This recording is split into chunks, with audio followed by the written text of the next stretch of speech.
आपके जुरिडिक्शन में भारत पाकिस्तान की जैसलमेर और बाड़मेर आते हैं, और साथ में अगर इधर का बात करें तो गुजरात का कच्छ इलाके से जालोर से का जो का लगता है। एहतियातन किस तरह की जो तमाम जो व्यवस्था आप लगातार नियमित रूप से मॉनिटरिंग कर रहे हैं, आज की अगर बात करें ताजा हालात क्या क्या सुबह से आप ब्रीफिंग भी दे रहे हैं सारे एसपी साहिबान को, किस तरह के डायरेक्शंस दिए?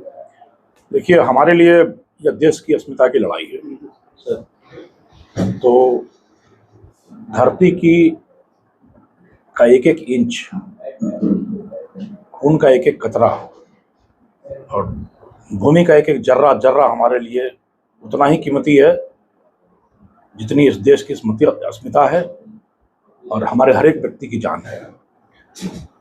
आज हमारी बहादुर सेनाएं प्रतिकार कर रही हैं,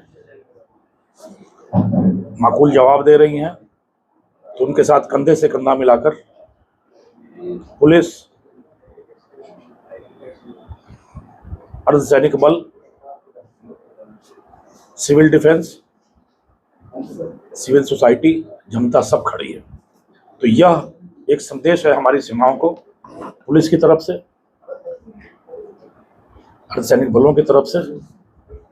प्रत्येक कदम पे हम आपके साथ हैं। और आप सीमाओं पर अगर तैनात हैं तो हम सीमा के अंदर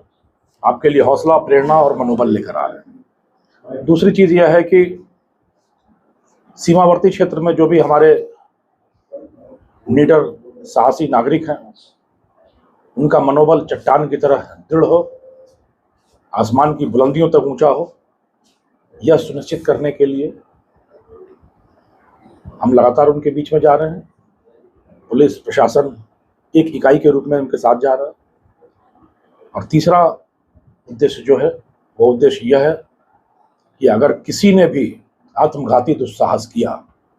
इस देश की तरफ आंख उठाने का, तो न सिर्फ सेना बल्कि इस देश का एक एक व्यक्ति, एक एक नागरिक प्रतिकार के लिए अपनी आंखों में ललकार लिए हुए खड़ा है। तो हर एक व्यक्ति को यह पता हो कि उसका क्या दायित्व है यदि स्थितियां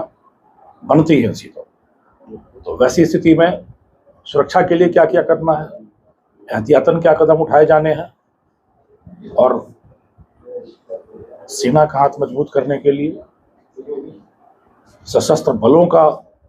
मनोबल ऊंचा करने के लिए, प्रशासन को, पुलिस को, स्वयंसेवी संस्थाओं को, नागरिकों को,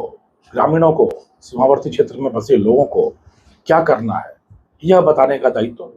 हम लोगों ने, पुलिस प्रशासन ने अपने ऊपर लिया है। तो इन तीन उद्देश्यों से लगातार हम लोग काम कर रहे हैं। मुझे आपको यह बताते हुए बड़ा हर्ष है कि सीमावर्ती क्षेत्र में घूमकर जो हमने देखा है, जिस तरीके का हौसला है, जो आत्मविश्वास है, जिस निडरता, सजगता, सतर्कता और साहस के साथ एक एक नागरिक सीमावर्ती क्षेत्र में जमा हुआ है और उसकी आंखों में चुनौती है शत्रु के लिए, जो आत्मविश्वास की धमक है चेहरे पर, वह यह बताता है इस देश की चेतना जागृत हो चुकी है और इस देश की अस्मिता पर प्रहार करने का अगर कोई भी व्यक्ति दुस्साहस करेगा तो यह आत्मघाती सिद्ध होगा। सर, ऑपरेशन सिंदूर के बाद सबसे ज्यादा जो खतरा कहीं है महसूस किया जाता है तो ये जैसलमेर और बाड़मेर की जो सीमा है उसको माना जाता है, किस रूप में तमाम। देखिए, उस पर तो हमारी विशेषज्ञता नहीं है, पर मैं यह कह सकता हूँ आपको कि जितने भी वाइटल इंस्टॉलेशंस हैं, स्ट्रेटेजिक सामरिक महत्व के प्रतिष्ठान हैं, नागरिक इस्तेमाल के हिसाब से जो बड़ी बड़ी जगहें हैं, उन सब की सुरक्षा व्यवस्था कैसे चाक चौबंद की जाए, किस तरीके से उनको सुरक्षित रखा जाए ताकि शत्रु की निगाह वहां तक न पहुंच सके, वहां पर कोई नुकसान न हो सके, इसके लिए सारी एजेंसियां राज्य की, केंद्र की मिलकर प्रतिबद्धता के साथ काम कर रही हैं। और मैं ये आश्वासन देना चाहता हूं, आश्वस्त करना चाहता हूं कि हम सब के सम्मिलित प्रयासों से चीज़ें बिल्कुल चाक चौबंद हैं और कहीं भी किसी भी तरह की परेशानी की संभावना अगर होगी भी तो हम लोग उसको निर्मूल करेंगे। लेकिन आप बॉर्डर पर रवाना हो रहे हैं, कोई खास वजह? बढ़ा रहे, नागरिकों का हौसला रहे, आत्मविश्वास बढ़े और हम उनके साथ कंधे से कंधा मिलाकर देश को जगाने, देश का सम्मान बनाए रखने के लिए सब एक साथ मिलकर खड़े हैं, चाहे सेनाएं हो, चाहे पुलिस हो, चाहे नागरिक हो, आम नागरिक हो। इस संदेश के साथ अपनी तैयारियों का जायजा लेने के लिए, लोगों का आत्मविश्वास बढ़ाने के लिए और लोगों को सावधानी के तरीके बताने के लिए हम लोग लगातार सीमावर्ती क्षेत्रों में जा रहे हैं, लोगों से बातें कर रहे हैं। Thank you sir.